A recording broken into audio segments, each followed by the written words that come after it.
Hello प्यारे विद्यार्थीगण, नमस्कार। एक बार फिर से आप सबका स्वागत है आपके अपने YouTube channel mission exam by Guruji में। प्यारे विद्यार्थीगण, आज हम लोग श्रवण कुमार के खंड काव्य का दूसरा भाग लेकर के आए हैं। ठीक है, यानी कि दूसरे भाग को आज हम लोग पढ़ने वाले हैं।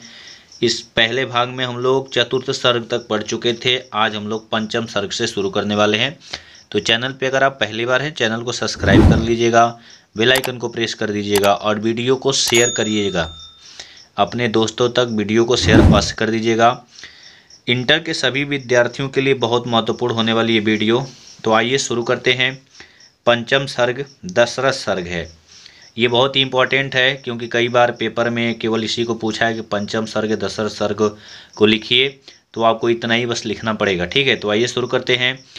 कि पिछले की कहानी हम लोग पढ़े थे कि जब चतुर्थ सर्ग में जब श्रवण कुमार को बाण लग जाता है तो राजा दशरथ जी उनके पास जाते हैं और उनकी हालत को देखते हैं। फिर वो वहाँ से श्रवण कुमार के कहने के अनुसार वो जल लेकर के उनके माता पिता के पास पहुँचते हैं। तो इसके आगे की कहानी यहाँ से शुरू होती है कि राजा दशरथ दुख और चिंता से भरकर सिर झुकाए आश्रम की ओर जा रहे थे। वे अत्यंत आत्मग्लानि एवं अपराध भावना से भरे हुए थे। पश्चाताप, आशंका और भय से भरकर वे आश्रम पहुंच जाते हैं। यानी राजा दशरथ जी के बाण से श्रवण कुमार की मृत्यु हो जाती है। तो राजा दशरथ जी बहुत चिंतित हैं कि आखिर उनके माता पिता को मैं क्या जाके बताऊंगा। बहुत ही आत्मग्लानि भरे हुए, यानी और अपने आप को आपराधिक दृष्टि से अपने आप को एक अपराधी महसूस करते हुए और वो धीरे धीरे किसी तरह से पहुँचे वहाँ पे उनके माता पिता के पास। उसके बाद क्या हुआ, षष्ठम सर्ग संदेश सर्ग है, मार्मिक प्रसंग है। ठीक है, जब वहाँ पे राजा दशरथ जी पहुँचते हैं तो उनके माता पिता ने क्या सुना, क्या देखा, क्या समझा, यही इस सर्ग में हम लोग पढ़ने वाले हैं और जानने के बाद राजा दशरथ जी को उन्होंने क्या कहा।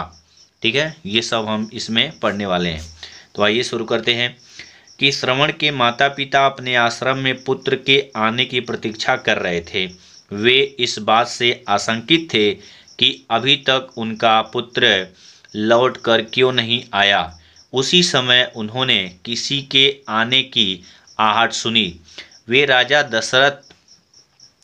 दशरथ को श्रवण कुमार ही समझ रहे थे। जब राजा ने उन्हें जल लेने के लिए कहा तो उनका भ्रम दूर हुआ। राजा दशरथ ने उन्हें अपना परिचय दिया और जल लाने का कारण बताया। श्रवण की मृत्यु का समाचार सुनकर उनके वृद्ध माता पिता अत्यंत व्याकुल हो उठे। जैसे ही राजा दशरथ जी ने पूरी कहानी बताई कि हमारे बाण से आपके पुत्र का देहांत हो गया है, मृत्यु हो गई है, तब उनके माता पिता बहुत दुखी हुए। ठीक है, अब इसके आगे की कहानी को पढ़ते हैं। इसके बाद हम लोग पढ़ेंगे सप्तम सर्ग यानी सातवां सर्ग। अब इस सातवें सर्ग में क्या हुआ कि ये सातवें सर्ग का नाम है अभिशाप। इसी में इनके माता पिता ने राजा दशरथ को श्राप दिया। सप्त सर्ग में ऋषि दंपत्ति के करुण विलाप का चित्रण है। वे आंसू बहाते हुए विलाप करते हुए नदी के तट पर पहुँचे और विलाप करते करते अचेत हो जाते हैं, यानी बेहोश हो जाते हैं। अचेत होते ही राजा दशरथ से कहते हैं कि अचेत होते ही राजा दशरथ से कहते हैं कि यद्यपि यह अपराध तुमसे अनजाने में हुआ है, पर इसका दंड तो तुम्हें भुगतना ही होगा। वह श्राप देते हैं कि जिस प्रकार पुत्र शोक में हम प्राण त्याग रहे हैं, उसी प्रकार एक दिन तुम भी अपने पुत्र वियोग में अपने प्राण को त्याग दोगे।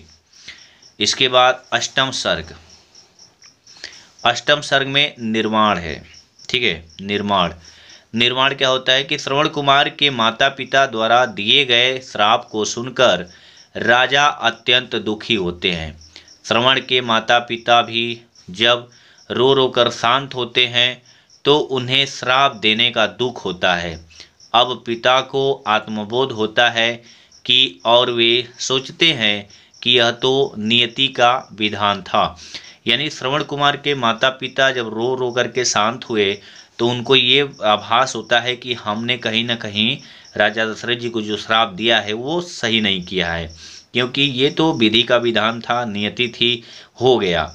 तभी श्रवण कुमार अपने दिव्य रूप में प्रकट होते हैं। ठीक है, तो उसके बाद श्रवण कुमार अपने दिव्य रूप में प्रकट होते हैं और वह अपने माता पिता को सांत्वना देते हैं। पुत्र शोक में व्याकुल माता पिता भी अपने प्राण का त्याग कर देते हैं। यानी उसी पल श्रवण कुमार के माता पिता भी अपने प्राण को त्याग देते हैं। अब यहाँ पे अंतिम सर्ग है, 9वां सर्ग, जिसका नाम है उपसंहार।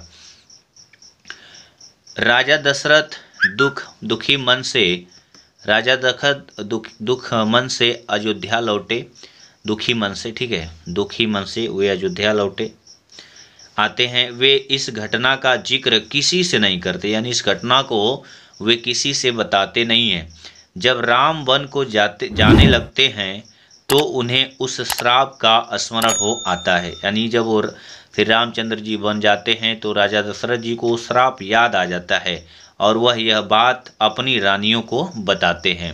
तो प्यारे विद्यार्थीगण, ये था कक्षा 12 के विद्यार्थियों के लिए श्रवण कुमार खंड काव्य श्रवण कुमार जी का। ठीक है, तो उम्मीद करता हूँ कि ये वीडियो आपके लिए बहुत ही फ़ायदेमंद होगी। वीडियो को शेयर अवश्य कीजिएगा। बाकी की हमारी वीडियो पड़ी हुई है, आप उसको भी देख लीजिएगा। मिलते हैं अगली वीडियो में, तब तक के लिए जय हिंद, जय भारत, जय हिंदी।